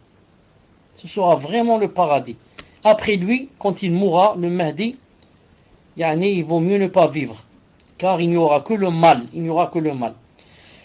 Bon, j'espère, Inch'Allah Ta'ala, avoir donné un résumé sur le Mahdi, et on verra ça, Inch'Allah Ta'ala, plus tard avec les détails, bi'idhnillahi Ta'ala. Tfadlal. Donc, question suivante, cher. Assalamu alaikum wa rahmatullahi wa barakatuh. Quel doit être notre comportement dans une mosquée embellie?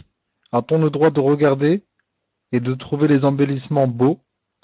Nombreux sont ceux qui justifient cela par le hadith Allah aime ce qui est beau. Barakallahu fikum. Tfadal, cher. Je ne vois pas comment on va justifier ça par Allah est beau, il aime ce qui est beau, et délaisser le hadith qui dit que c'est interdit d'orner la mosquée. Donc si on devait se justifier avec le hadith Allah est beau et aime la beauté, dans ce cas, chaque femme belle qui va passer, je vais la regarder. Et je vais dire Allah est beau, aime la beauté. Donc c'est pas vrai. Au contraire, je vais dire qu'il y a un verset qui dit il ne faut pas regarder la femme quand elle passe, il faut baisser les yeux. Et je ne vais pas me justifier avec l'autre hadith. Al-Muhim, si la mosquée est vraiment ornée, la salat dans la mosquée devient difficile. Sauf pour ceux qui ont l'habitude. Ceux qui sont là-bas depuis des années, khalas, il a pris l'habitude. Mais quelqu'un de nouveau qui va rentrer, il va s'étonner. C'est pour ça que si vous allez en Arabie Saoudite, pour les gens qui n'y sont jamais allés, le premier jour, il va s'étonner quand il va voir la mosquée, comment qu'elle est ornée. Soit la mosquée de Médine, soit l'autre. Il va s'étonner, il va dire Subhanallah. Mais après, par exemple, ou bien pour ceux qui sont d'Arabie Saoudite, ils ne vont pas s'étonner. Ils sont toujours là, donc ils ont l'habitude. Et aussi, quelqu'un ne peut pas se justifier en disant pourquoi c'est interdit d'orner les mosquées et en Arabie Saoudite on les a ornées. Car certains gens prennent leur religion de quoi? De l'Arabie Saoudite. Ils regardent, ils te disent, regarde en Arabie Saoudite, il y a telle et telle chose, donc telle et telle chose est permise. Comme quelqu'un nous a raconté. Il a dit, je fumais beaucoup. Et quand je suis allé en Arabie Saoudite, j'ai dit Alhamdoulilah. Il est parti, je crois, en Amra, Il a dit Alhamdoulilah. C'est une occasion d'arrêter la cigarette. Il a dit Alhamdoulilah, j'ai arrêté. Il a dit ensuite, j'ai vu les gens fumer. Je ne savais pas qu'en Arabie Saoudite on fumait. J'ai dit alors, je suis allé chez le kiosque qui vend la cigarette. Et il lui a dit, est-ce que c'est permis de fumer? Celui qui vend la cigarette, qu'est-ce que vous voulez qu'il vous dise? C'est interdit, lui il vend la cigarette? Il lui a dit, il n'y a pas de problème. Donc il a acheté la cigarette, il a dit, donc c'est permis. Donc cette personne, si elle était vraiment sincère, elle aurait demandé à Cheikh Ben Uthaymin, s'il était vivant, ou bien à Cheikh Ben Baz, ou bien à Cheikh Sidhan, pourquoi il a laissé les grands savants? Il est allé au kiosque, celui qui vend la cigarette, il lui dit si c'est permis. Donc ça se voit qu'il ou bien n'est pas sincère, ou bien c'est un jahal, c'est un ignorant. Al-Muhim, je dis, nous on prend le din du Coran et de la Sunna, pas de ce qui se passe dans les villes, même si c'est la Mecque ou bien si c'est Médine. Tfadal, Inch'Allah Ta'ala. Question suivante, cher. Salam alaikum, cher. Une femme a rêvé que quelqu'un lui mettait du henné dans les mains. Lorsqu'elle s'est réveillée, elle a effectivement trouvé du henné dans ses mains. Certaines personnes lui disent que ce sont des anges qui lui ont fait ça. D'autres personnes lui disent que c'est un djinn qui veut l'épouser. J'aimerais savoir ce que cela veut dire, ce que cela signifie. De même, la personne morte que l'on retrouve avec du henné dans les mains juste avant de la laver. Barakallahu fikum, Cheikh. Tfadal, Cheikh. Naam. En général, je dis, Wallah subhanahu wa ta'ala alam, que ce sont les djinns qui font ça, pas les anges. Les anges, ils ne font rien sans la permission d'Allah subhanahu wa ta'ala. Les anges ne jouent pas. Par contre, les djinns jouent. Les djinns, il y en a des kafirs, il y en a des pervers, il y en a qui cherchent des femmes, il y en a qui cherchent des belles femmes, il y en a qui font le sihr, il y en a... Les anges, non. Les anges ne jouent pas. Ils ne font aucune chose sans la permission d'Allah subhanahu wa ta'ala. Mais par contre, les djinns aiment beaucoup jouer. Et même surtout avec les femmes. Naam. Donc, d'après moi, Wallahu ta'ala alam, ça vient des djinns et non pas des anges. Et deuxièmement, ils vont lui faire ça. Naam, ils font le henné. Ensuite, ils vont te dire des choses dans les rêves. Ensuite, jusqu'à ce que quoi? Jusqu'à ce que la personne commence à travailler avec les djinns. Et qu'il fasse d'elle, quoi? Une personne, yani, qui devienne comme une sorcière. Comme ça, ils vont lui proposer de travailler avec nous. Non.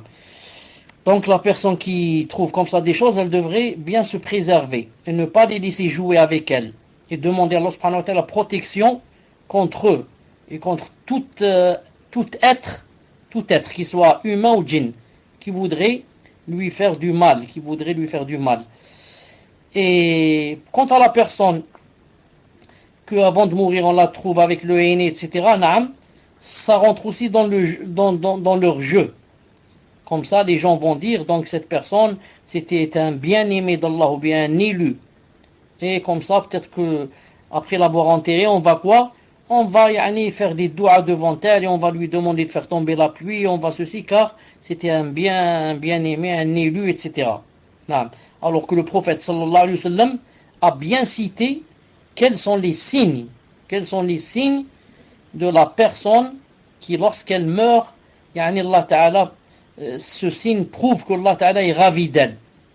Comme a dit le prophète alayhi salam, il a dit que quand Allah Ta'ala aime une personne, il l'emmielle.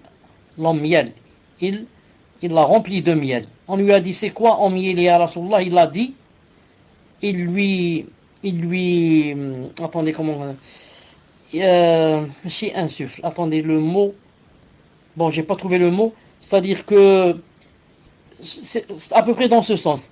Il la pousse pour qu'elle fasse quoi? Pour qu'elle fasse une bonne action, une bonne œuvre, et il lui ôte son âme. Donc le bon signe serait quoi? Serait de mourir prosterné, serait de mourir en jeûnant, serait de sortir avec l'intention d'aller à la mosquée et de mourir en cours de route, serait de sortir de la maison pour aller visiter un malade et de mourir en cours de route, serait d'aller visiter une sœur. Elle dit, ma sœur, ça fait longtemps que je ne l'ai pas vue, je vais la voir pour Allah. C'est pas pour lui demander qu'elle me prête de l'argent, pour Allah. Et elle meurt en cours de route. Voilà le signe que Allah subhanahu wa ta'ala a aimé cette personne. Ou bien en allant à Umrah, en allant au Hajj, et non pas avec du henné dans la main. Ensuite, si c'est un homme, et qu'on va trouver le henné dans sa main, le henné n'est pas permis pour les hommes. Donc c'est une preuve que c'est pas une bonne chose. Naam. Tfadhal inshallah. Naam, question suivante, Cheikh. Assalamu alaikum, Cheikhana. Qu'Allah vous récompense par le Firdaus. Ma question est la suivante. Quel est le hukm de manger intentionnellement une nourriture sur laquelle a été fait de la magie? Est-ce de la mécréance car il a été récité dessus des formules de polythéisme? Barakallahu fikum. Tfadal, Cheikh. Non, ça rentre pas dans le... Qu'est-ce qu'elle a dit ici? Ça rentre pas dans la mécréance. Ça rentre dans les grands péchés, c'est tout. Ça rentre pas dans la mécréance, mais ça rentre dans les péchés. Sauf bien sûr si la personne dit c'est halal. Sauf si elle dit c'est halal de manger une chose pareille. Alors que c'est haram.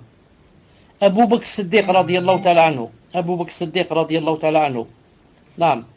Une fois son valet lui a offert un peu de ce qu'on appelle petit lait, le ben, petit lait. Il en a bu un peu, ensuite il s'est rappelé, il a dit Asma, d'où tu as eu cet argent toi pour acheter le ben? Tu as acheté le lait, le petit lait. Il lui a dit de l'argent d'autrefois que j'ai gagné quand je faisais de la magie. Ou bien j'étais devin. Quelque chose comme ça. Qu'a fait Abu Bakr Siddiq? Il a vite rentré ses doigts dans son gosier, dans sa bouche, et il a commencé à vomir. Il a commencé à vomir jusqu'à faire sortir le lait qu'il avait bu. Donc, c'est interdit une chose pareille. Donc maintenant, s'il dit c'est halal, il dit c'est halal de manger une chose pareille, il devient kafir. Mais s'il reconnaît que c'est haram, et il a fait un péché, c'est tout. Il n'est pas devenu mécréant. Il faut qu'il fasse la tauba, inshallah ta'ala. Tfadlal. Question suivante, cher. Salam alaikum wa rahmatullahi wa barakatuh. Qu'Allah vous préserve, ya cher. Nous aimerions savoir concernant les cartes de fidélité dans les magasins où nous faisons nos courses, qui permettent de cumuler des euros et de pouvoir bénéficier de remises par la suite selon la somme cumulée, sans qu'elle n'entraîne d'achat à crédit, si cela est permis pour nous d'en bénéficier. Tfadal, cher. Muslim, tu sais bien que ce n'est pas facile de répondre comme ça à une question pareille sans bien la concevoir. Non. Donc ce n'est pas facile que je comprenne c'est quoi les cartes fidélité, comment ça se passe, est-ce qu'on paye, on paye pas, on a des impôts, ceci, enfin, c'est pas facile de comprendre une chose que je n'ai jamais vue ni essayé. Tfadlal. Non, cher, en fait, je vous avais déjà posé une question semblable, Allahu a'lam, et vous aviez dit que c'était autorisé. En fait, c'est une carte qui est gratuite, qu'on ne paye pas, qui est remise par certains magasins. Et en France, ça se fait beaucoup. Il y a beaucoup de magasins qui fournissent maintenant ces cartes. Et cette carte-là, cher, par exemple, on reçoit des tracts, des pubs, et on nous indique que si vous achetez tel produit qui coûte 5 euros, on vous mettra 2 euros dans cette carte. C'est-à-dire c'est un produit en particulier. Et lorsqu'on va au magasin, on achète un produit ou deux produits, on nous met 2 euros pour chaque produit. Et en fait, cette carte, elle est créditée de 4 euros, par exemple. Ou à laquelle cette carte-là, après, on pourra réeffectuer des achats, mais dans cette enseigne. C'est-à-dire l'enseigne qui nous a fourni la carte. Ce sont des euros qui sont utilisables uniquement dans ce magasin-là. Ça permet juste de fidéliser la clientèle. Donc il n'y a pas d'intérêt, on ne l'achète pas, il n'y a rien du tout. C'est juste une remise qui est faite dans un compte qui nous permet ensuite de racheter dans ce magasin-là en particulier. Tfadal, cher. Non, si les caractéristiques de cette carte sont comme tu viens maintenant de les citer, il n'y a, Inch'Allah Ta'ala, aucun mal. Il n'y a aucun mal à cela. Inch'Allah Ta'ala. Parce que pour que la chose soit interdite, il faut qu'il y ait une des trois choses.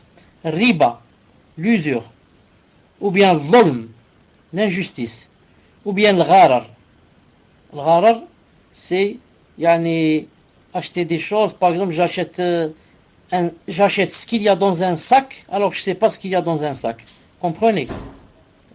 Donc les trois choses ici, Inch'Allah Ta'ala, n'existent pas. Wallahu Ta'ala alam. Tfadlal. Question suivante, cher. Salam alaikum wa rahmatullahi wa barakatuh. Est-il permis à un frère de traduire et donner oralement comme cours les livres avec explications faites par les savants?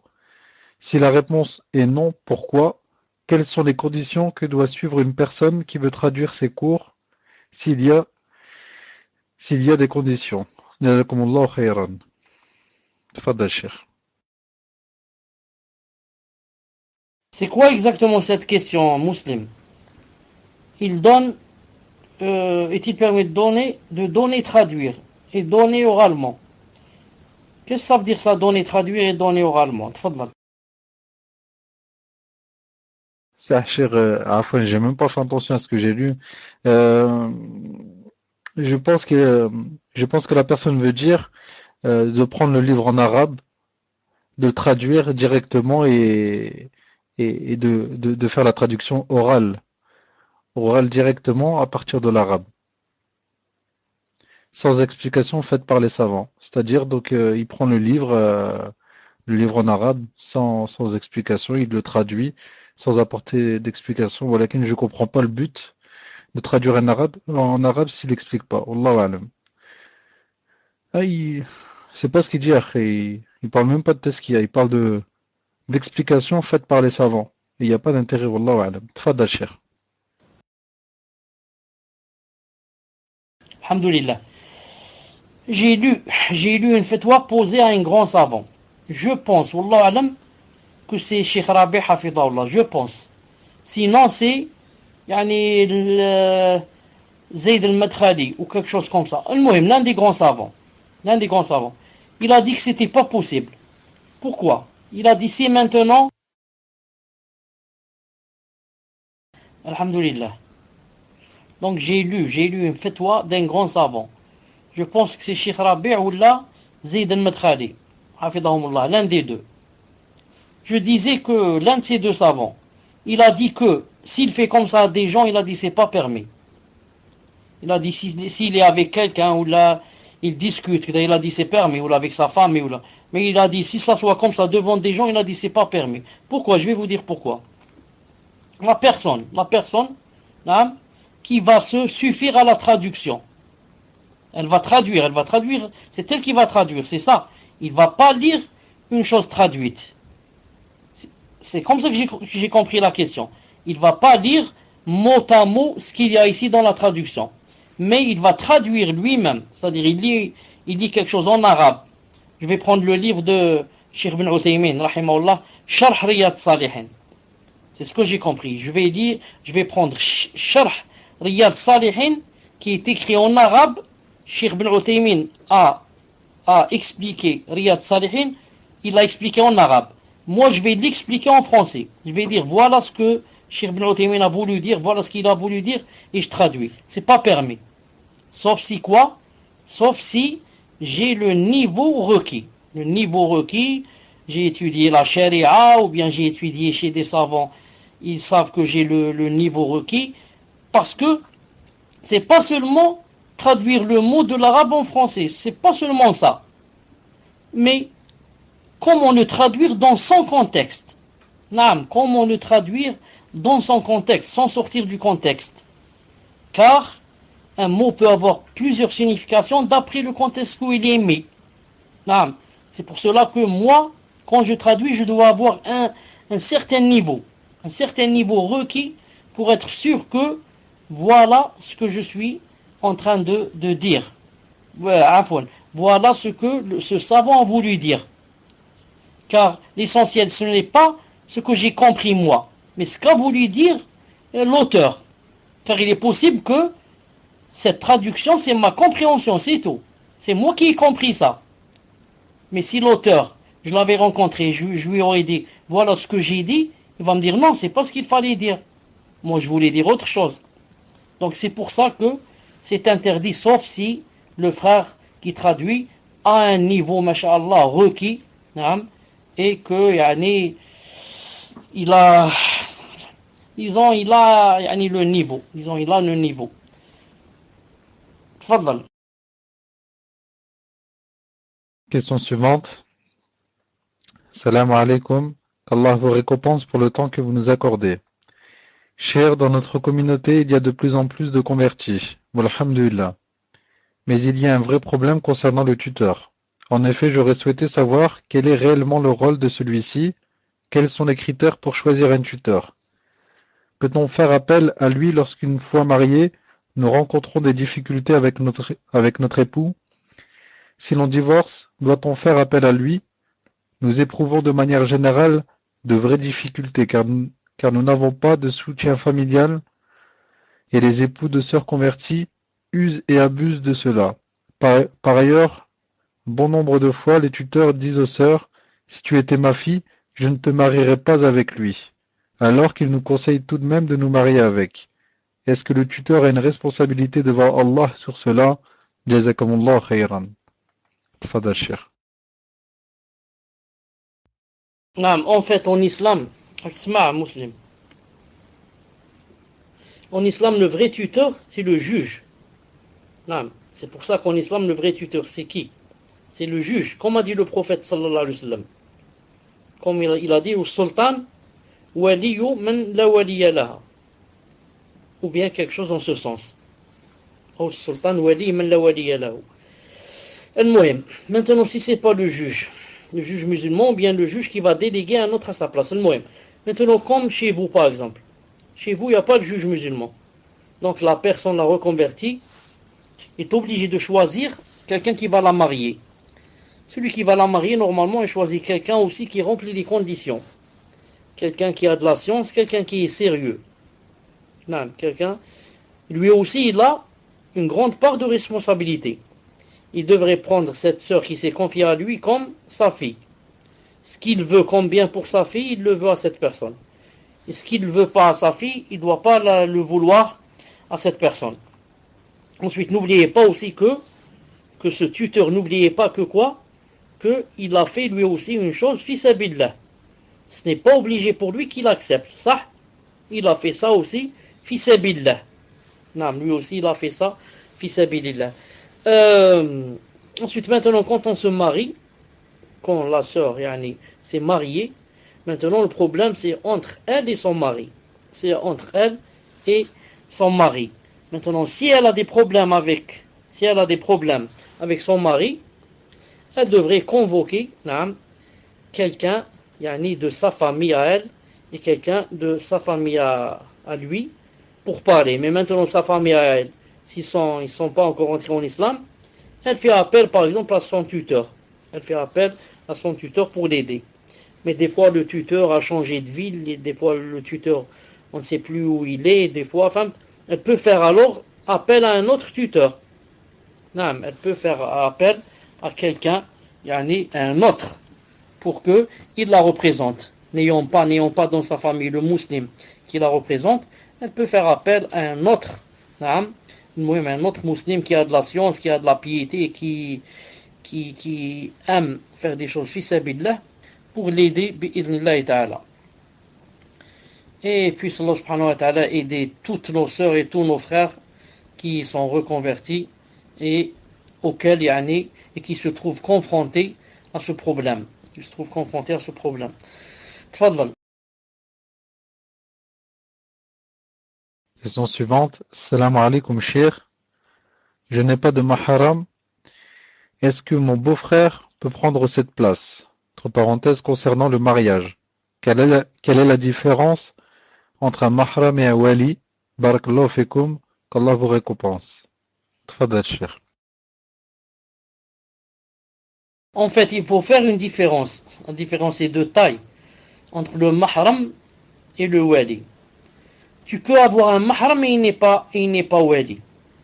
Tu peux avoir un mahram et c'est pas ton tuteur, subhanallah. Prenons le cas de l'oncle maternel.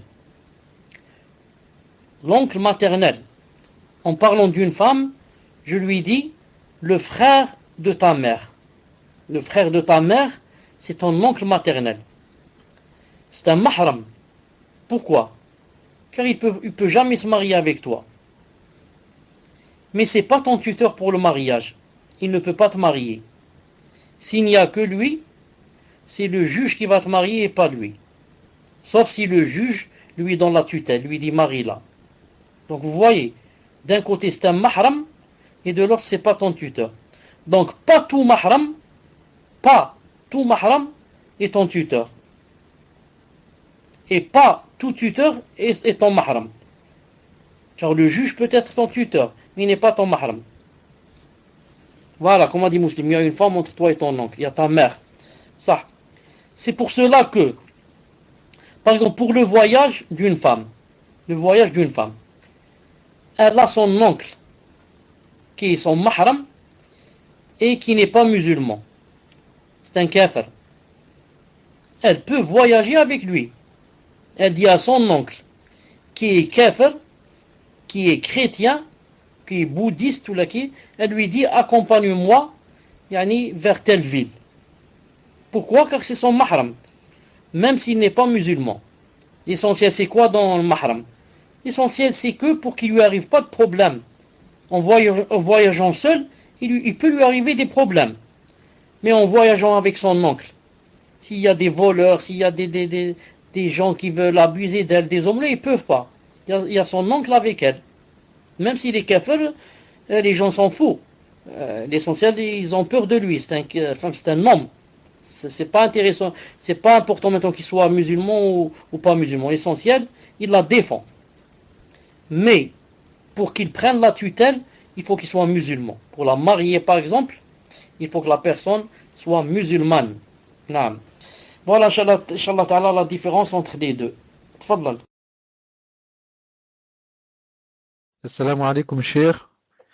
Qu'Allah vous accorde le Firdaus et vous récompense de la plus belle des manières pour ce temps que vous nous accordez, et qu'il récompense également les admins qui sont toujours présents. Une sœur demande. Il y a quelques années, j'avais aidé un frère à faire ruqya sur une sœur lorsque j'étais encore dans l'ignorance. Lors de cette ruqya, j'ai frappé très fort le djinn qui se manifestait chez cette sœur, et à la fin de la séance, ce frère m'a dit de faire attention car le djinn pourrait se venger sur moi. Quelques jours après, j'ai eu des crises d'angoisse suivies d'une maladie d'intestin qui me fait beaucoup souffrir jusqu'aujourd'hui. C'est une maladie hémorragique, une inflammation chronique de l'intestin. Et les médecins m'ont dit que mon système immunitaire se bat contre un corps étranger. Depuis bientôt 5 ans, je n'arrive toujours pas à trouver un traitement adapté et j'aimerais savoir, étant donné votre expérience en tant que raqi, est-ce que vous me suggérez de me faire des ruqyas seul, sachant que je m'en suis fait plusieurs et que ça n'a pas marché? Ou est-ce que vous me conseillez d'aller voir un raqi? Et aussi, cher, est-ce que vous en connaissez un en France ou ailleurs? Je suis prête à me déplacer. Barakallahu fikum, cher. Il y a quelques années, j'avais aidé un frère à faire une ruqya sur une sœur, lorsque j'étais encore dans l'ignorance. Lors de cette ruqya, j'ai frappé très fort le djinn qui se manifestait chez cette sœur. À la fin de la séance, ce frère m'a dit de faire attention car ce djinn pourrait se venger sur moi. Quelques jours après, j'ai eu des crises d'angoisse suivies d'une maladie d'intestin qui me fait beaucoup souffrir jusqu'à aujourd'hui. C'est une maladie hémorragique, une inflammation chronique de l'intestin, et les médecins m'ont dit que mon système immunitaire se bat contre un corps étranger. Depuis bientôt 5 ans, je n'arrive toujours pas à trouver un traitement adapté. J'aimerais savoir, étant donné votre expérience en tant que raqi, est-ce que vous me suggérez de me faire des ruqyas seul, sachant que je m'en suis fait plusieurs, que ça n'a pas marché? Est-ce que vous me conseillez d'aller voir un raqi? Aussi, cheikh, est-ce que vous connaissez un en France ou ailleurs? Je suis prêt à me déplacer. Barakallahu fikum. Alhamdulillah. Donc, je dis deux choses. La première, c'est que c'est vrai. Beaucoup de djinns se vengent. Et des fois sur qui? Des fois sur les épouses et les enfants. Car des fois le raqi, quand il est, mashallah, assez fort et tout le temps à la mosquée, les frères, etc., le Coran, etc., il ne peut pas se venger sur lui. Qu'est-ce qu'il fait? Des fois il se venge sur son épouse et sur qui? Sur ses enfants. C'est pour ça, moi, je dis, comme a dit le prophète, sallallahu alayhi wa sallam, je dis pas si, car si a dit, ça fait rentrer le shaitan.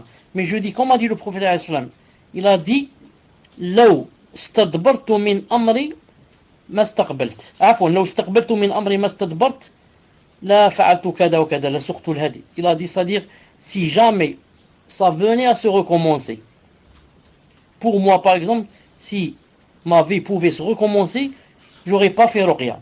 Je fais pas ruqya. Je vois maintenant ce qu'ils font ici à mes enfants, à ma femme, etc. depuis des années. Donc, il faut savoir que quand quelqu'un fait ruqya, s'il fait beaucoup, il doit s'attendre aux conséquences. Aux conséquences, car les djinns, ils vont pas te pardonner aussi facilement que ça.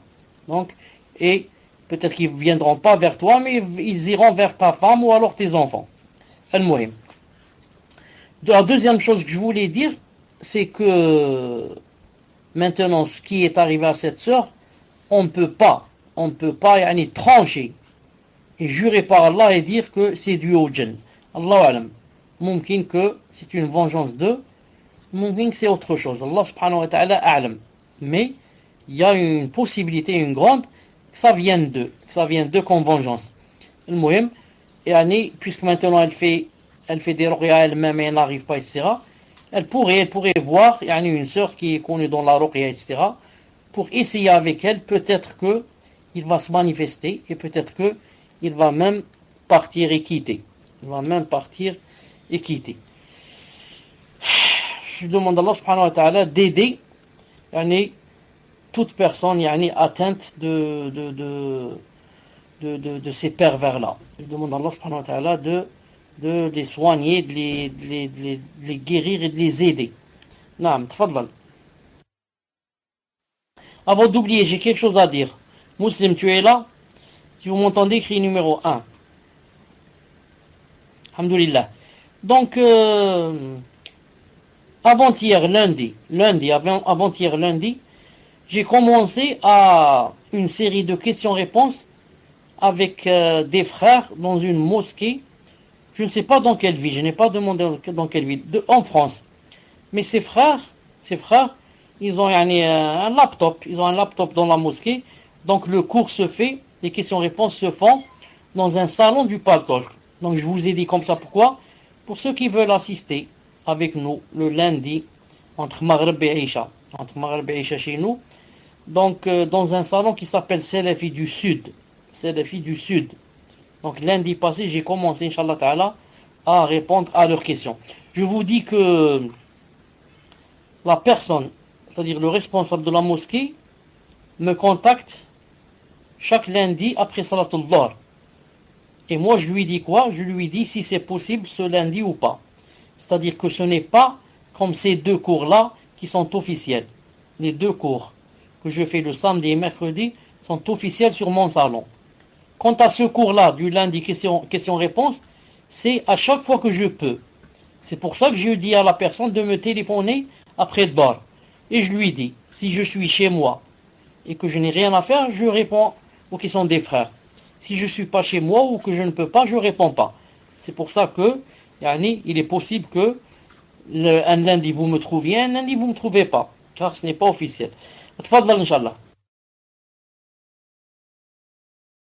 Question suivante. Salam alaikum wa rahmatullahi wa barakatuh. J'ai besoin de votre aide, cher. Une sœur que je connais s'est confiée à moi. Son mari vole des choses sur son lieu de travail, puis les revend ou les stocke pour les emmener au bled. Cette sœur a très peur, elle ne sait pas quoi faire car elle craint beaucoup son mari.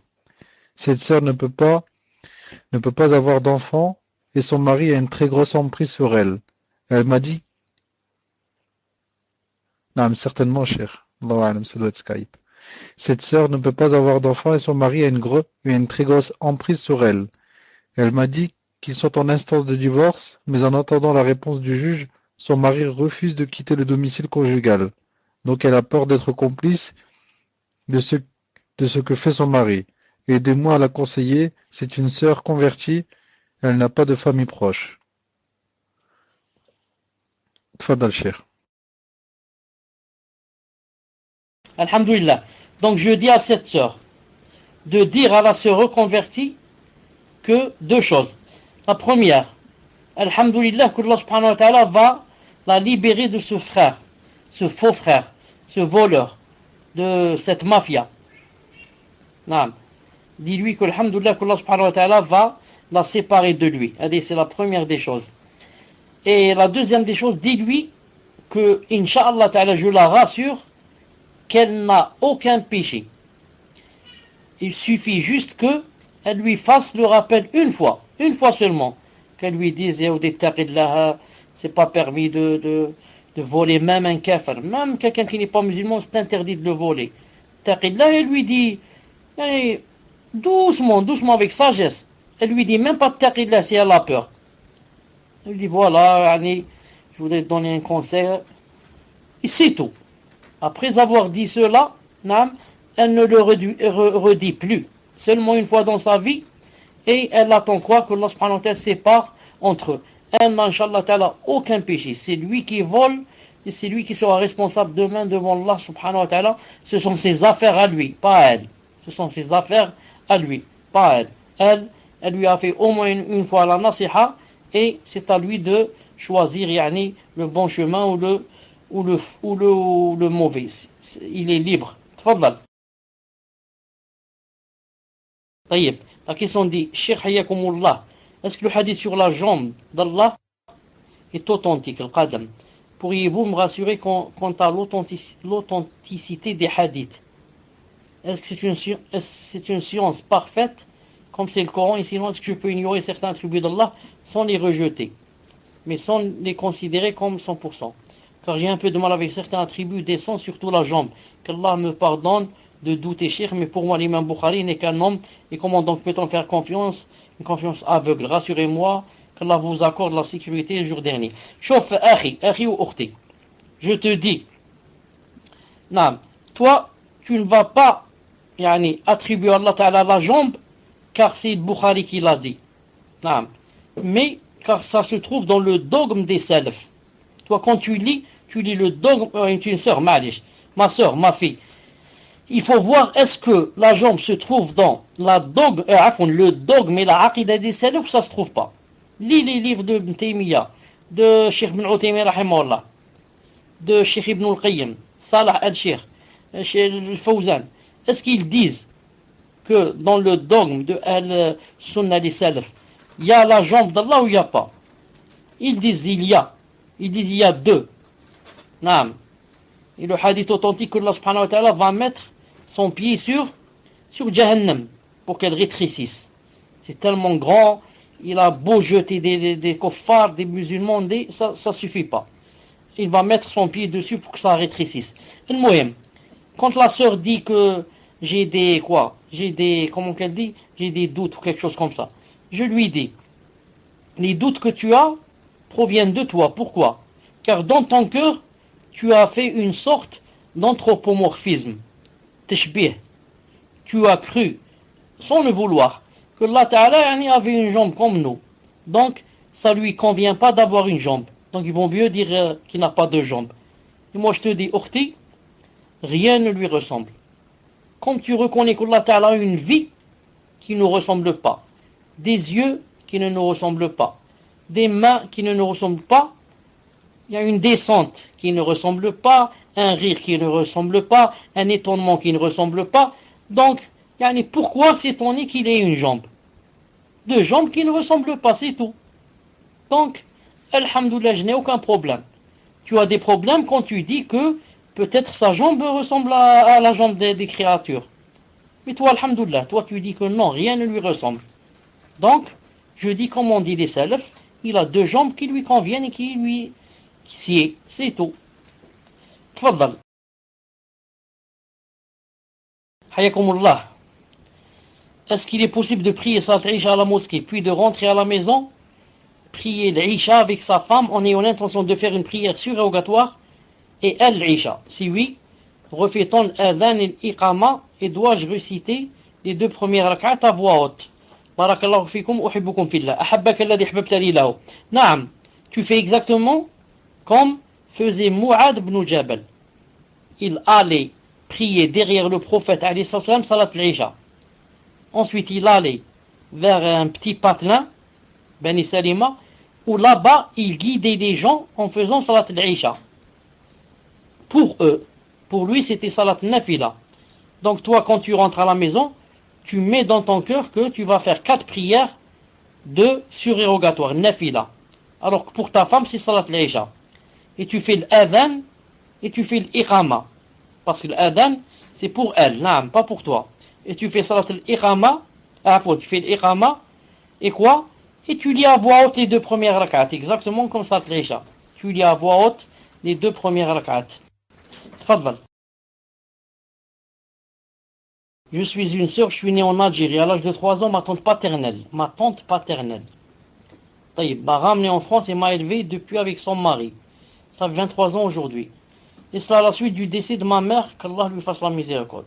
Mon père avait donné son accord par écrit avec une kafala. Il vit toujours en Algérie. Ma question, est-ce que mes devoirs et mes obligations envers eux, ma tante et mon mari, sont les mêmes que s'ils auraient été avec mes parents biologiques? Est-ce que ma récompense est la même également? Attendez, j'ai pas bien compris. D'abord la tante paternelle. La tante paternelle, si je comprends bien, c'est Amdi. Ma mère m'a élevé avec son mari. La sœur de son père. Ah, la sœur de son père. Attendez, la sœur de mon père. Voilà, Amti. Non, la sœur de son père, voilà, c'est ça, Amti. Et son mari, donc, elle a dit l'Ammeta. Donc, je lui dis d'abord et d'emblée, je lui dis que le mari de sa tante paternelle, que pour elle, c'est pas un mahram. C'est-à-dire que cette sœur qui pose la question, qui a 23 ans, doit se voiler devant cet homme-là. Doit se voiler devant cet homme-là. Naam. C'est la première des choses. Ensuite, elle dit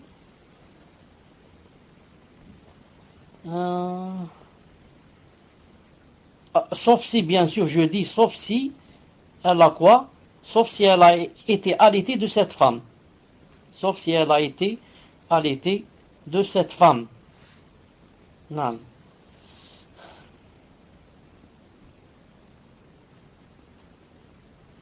Donc maintenant elle dit, est-ce que elle doit avoir le même comportement que si c'était ses vrais parents? Non, il ne faut pas oublier que combien ta tante paternelle et son mari, combien, masha'Allah, d'années on fait des efforts pour toi, pour te faire bi'idnillah ta'ala arriver à cet âge-là, 23 ans. Non, 20 ans, masha'Allah. 20 ans, en train de faire des efforts, des efforts que ce soit du point de vue matériel ou autre. Non, combien qu'ils ont dépensé d'argent et combien qu'ils ont fait d'efforts spirituels et comme ça pour te faire arriver jusqu'à cet âge-là. Il ne faut pas oublier tout ce bien-là. Il faut, Inch'Allah Ta'ala, les remercier en ayant un comportement avec eux comme si c'était tes vrais parents. En ayant un comportement avec eux comme si c'était tes vrais parents. Bi'idnillahi subhanahu wa ta'ala. Naam.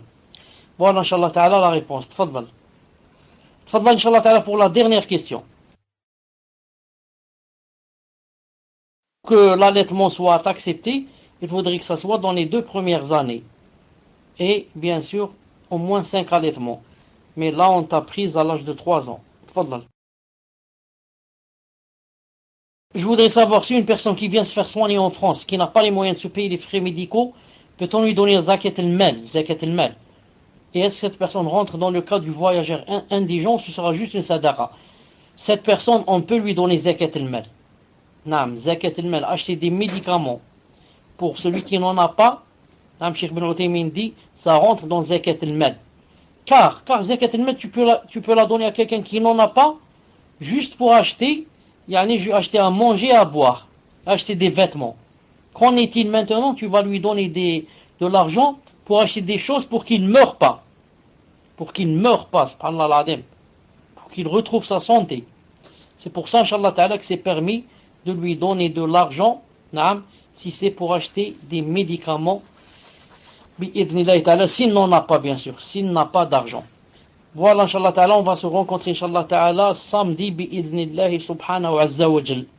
D'ici samedi, puisse Allah subhanahu wa ta'ala nous aider à faire nos cœurs, nous ouvrir ses portes et nous donner de la sincérité.